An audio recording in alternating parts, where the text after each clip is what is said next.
foarte bucuros pentru că avem prima instalare a unui cuplaj de largă toleranță VAGA, multi-joint, pe diametru de 1025. Este o premieră în România, ceea ce mă face fericit.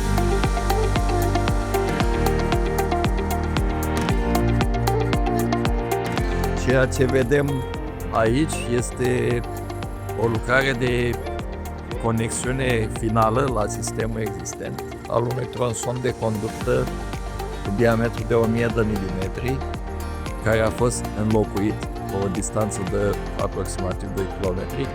Am stat mult și am dezbătut soluția de conexiune care să ne aducă unele avantaje, cum ar fi preluarea unor abateri undulare și axiale, de asemenea evitarea unor masive de ancoraj necesare la orice schimbare de direcție.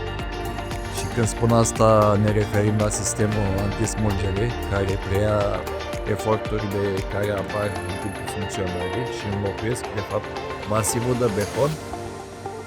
Soluția permite și scurtarea timpului în care utilizatorii noștri nu au serviciile de alimentare cu apă asigurate.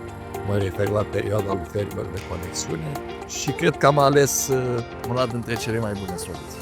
Este cuplaje de largă toleranță pentru conexiunea material-material, material-alt material sau material-flanșă. Noi trăim într-o zonă sezonieră unde consumul foarte mare de apă este vara și atunci când avem consum de mare de apă avem și presiuni mai mari în rețele, vechimea lor nu ne lasă liniștiți acasă și ne obligă să folosim aceste mufe de largă toleranță multi-joint în condițiile de avarie. E foarte important având în vedere că investiția nu este mică, dar este foarte sigură și lipsită de orice risc.